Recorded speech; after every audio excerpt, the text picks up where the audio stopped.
मुझे झुकाने और डराने के लिए तुम्हें 7 जन्म लेने पड़ेंगे। मैं गद्दार नहीं हूं जो एजेंसियों से डर जाऊंगा और कांप जाऊंगा। कोलकाता पुलिस द्वारा एफआईआर दर्ज किए जाने के बाद टीएमसी के राष्ट्र महासचिव अभिषेक बैनर्जी का बड़ा और आक्रामक बयान सामने आया है। उन्होंने मुख्यमंत्री सुवेंदु अधिकारी की सरकार को खुला चैलेंज दिया है। शनिवार को दरअसल सीआईडी अधिकारी ने कालीघाट स्थित अभिषेक बैनर्जी के आवास पर उन्हें नोटिस सौंपा और उसके बाद अभिषेक बैनर्जी की ये प्रतिक्रिया सामने आई है। नमस्कार, मैं हूं आकांक्षा और आप देख रहे हैं न्यूज़ 18 का डिजिटल प्लेटफॉर्म। पश्चिम बंगाल की राजनीति में सत्ता परिवर्तन के बाद शुरू हुआ शह और मात का खेल अब अपने सबसे आक्रामक और विस्फोटक दौर में पहुंच चुका है। कोलकाता पुलिस द्वारा अपने खिलाफ दर्ज की गई एक नई प्राथमिकी यानी कि एफआईआर पर तीखी प्रतिक्रिया देते हुए टीएमसी के राष्ट्रीय महासचिव और सांसद अभिषेक बैनर्जी ने सीएम सुवेंदु अधिकारी की सरकार के खिलाफ सीधे तौर पर युद्ध का शंखनाद कर दिया है। अभिषेक बैनर्जी ने बिना किसी डर के बेहद आक्रामक लहजे में मुख्यमंत्री सुवेंदु अधिकारी और भारतीय जनता पार्टी को खुला चैलेंज देते हुए कहा कि उन्हें झुकाने या डराने की कोशिश करने वालों को इसके लिए 7 बार जन्म लेना पड़ेगा।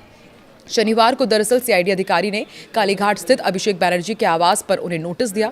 अपने खिलाफ कानूनी और प्रशासनिक शिकंजा कसे जाने के बाद मीडिया से बात करते हुए टीएमसी के युवराज कहे जाने वाले अभिषेक बैनर्जी ने साफ कर दिया कि वो इन कार्रवाइयों के सामने घुटने टेकने वाले नहीं हैं। अभिषेक ने कहा कि पहले सिर्फ ईडी सीबीआई थी, अब बंगाल और कोलकाता पुलिस भी पीछे पड़ गई है।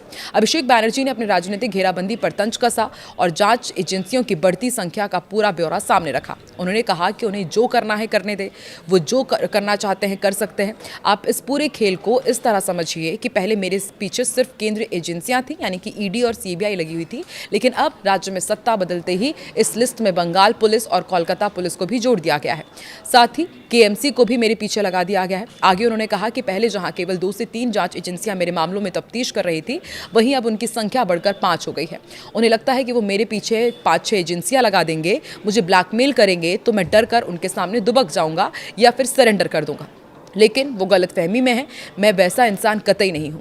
मुख्यमंत्री सुवेंदु अधिकारी पर सीधा और तीखा हमला बोलते हुए अभिषेक बैनर्जी ने अपनी राजनीतिक प्रतिबद्धता को दोहराया। उन्होंने बेहद भावुक और कड़े शब्दों में कहा कि चाहे आप मेरा गला काट दे या जो चाहे वो कर ले, लेकिन मुझे झुकाने और डराने के लिए आपको 10 बार सोचना होगा और 7 बार जन्म लेना पड़ेगा। मैं कोई गद्दार नहीं हूं जो डर कर अपना पाला बदल लूं।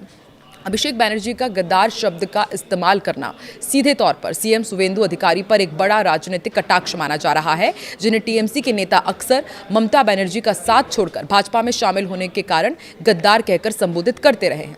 राजनीतिक विश्लेषकों का मानना है कि अभिषेक बैनर्जी का ये बयान बंगाल की राजनीति में आने वाले बड़े तूफान का संकेत है।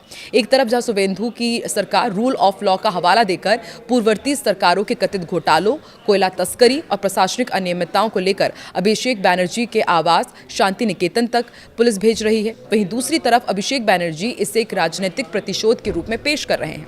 अभिषेक बैनर्जी ने साफ कर दिया है कि वो कानूनी लड़ाई के साथ साथ जनता के बीच जाकर राजनीतिक लड़ाई लड़ने के लिए भी पूरी तरह तैयार है।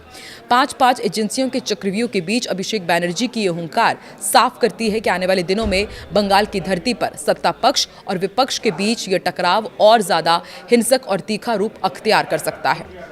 पश्चिम बंगाल में जांच एजेंसी और टीएमसी में रास्ताकशी लगातार जारी है। शनिवार को सीआईडी की दरअसल एक टीम टीएमसी नेता और पार्टी के राष्ट्रीय महासचिव अभिषेक बैनर्जी के दरवाजे पर कानूनी नोटिस लेकर पहुंची थी। विधानसभा फर्जी हस्ताक्षर मामले की जांच के सिलसिले में उनको कानूनी नोटिस थमाया गया। हालांकि इस नोटिस को देने की प्रक्रिया के दौरान कोलकाता में जमकर सियासी और पुलिसिया ड्रामा भी देखने को मिला। गुरुवार दोपहर विधानसभा फर्जी हस्ताक्षर मामले की जांच के सिलसिले में सीआईडी और हेयर स्ट्रीट पुलिस स्टेशन की टीम एक संयुक्त टीम के साथ अभिषेक बैनर्जी को कानूनी नोटिस देने के लिए उनके घर पहुंची। अधिकारियों का मुख्य उद्देश्य उनको लीगल नोटिस सौंपना था। हालांकि उस वक्त अभिषेक बैनर्जी हरीश मुखर्जी रोड वाले इस घर पर मौजूद नहीं थे, जिस कारण टीम को इंतजार करना पड़ा। इस घटनाक्रम के कुछ ही देर बाद अभिषेक बैनर्जी अपने आवास पर मीडिया के सामने आए। उन्होंने सीआईडी की कार्रवाई पर तंज कसा और स्पष्ट किया कि मैं उस घर में नहीं रहता हूं। अगर किसी को मुझसे मिलना है या कोई नोटिस देना है तो मेरे इसी घर में यानी कि कालीघाट वाले घर पर आना होगा। अभिषेक बैनर्जी के इस बयान के चंद मिनटों के भीतर ही शांति निकेतन के बाहर खड़ी सीआईडी के अधिकारी अधिकारियों की टीम हरकत में आई और सीधे कालीघाट रोड स्थित अभिषेक बैनर्जी के दूसरे आवास के सामने पहुंच गए। सीआईडी के अधिकारी अभिषेक बैनर्जी के नीचे आने का इंतजार करने लगे। जब अभिषेक बैनर्जी नीचे आए तो सीआईडी के अधिकारियों ने सीधे उनके हाथों में कानूनी नोटिस दे दिया। नोटिस देने के बाद अभिषेक बैनर्जी ने जांच अधिकारियों की कार्यप्रणाली पर सवाल उठाए और उन पर व्यंग कसा और कहा कि जो अधिकारी इस मामले की जांच कर रहे हैं उन्हें ये तक नहीं पता कि वो पिछले 7 साल से कहां रह रहे हैं। मैं भी समझता हूं कि उन्हें अपनी नौकरी करनी है।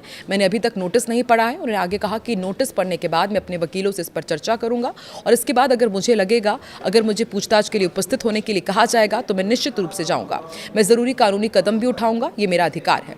केंद्र और राज्य की एजेंसियों पर भी उन्होंने जमकर भड़ास निकाली और सीधे चुनौती दे दी कि अब तक केवल ईडी और सीबीआई मेरे पीछे पड़ी थी, लेकिन अब पुलिस और नगर पालिका भी जुड़ गए हैं। उन्होंने ये भी कहा कि हम उस मिट्टी के नहीं बने हैं जो डर जाएं। अगर उनमें हिम्मत और क्षमता है तो वो मुझे गिरफ्तार करके ले जाएं। मैं कहीं भाग नहीं रहा हूं। तो देखिए, एक तरफ अभिषेक बनर्जी शुवेंदु अधिकारी को गद्दार कह रहे हैं और सीधे सीधे ये कह रहे हैं कि मैं डरने वाला नहीं हूं, कहीं भी भाग कर नहीं जाऊंगा। अचानक उनके तीखे और कड़े बयान यही बताते हैं कि आने वाले दिनों में अब पश्चिम बंगाल में एक और नया सियासी समीकरण या फिर एक नया सियासी संग्राम देखने को मिलेगा। आपको क्या लगता है कि क्या अभिषेक बैनर्जी को बहुत जल्द गिरफ्तार किया जाएगा? क्योंकि आज ही हमने देखा, जब वो आज गुजर रहे थे तो उनके काफिले पर अंडे से हमला भी किया गया है। जनता का आक्रोश अलग अभिषेक बैनर्जी को देखना पड़ रहा है। हर एक ताज़ा अपडेट के लिए आप देखते रहिए News 18। नमस्कार।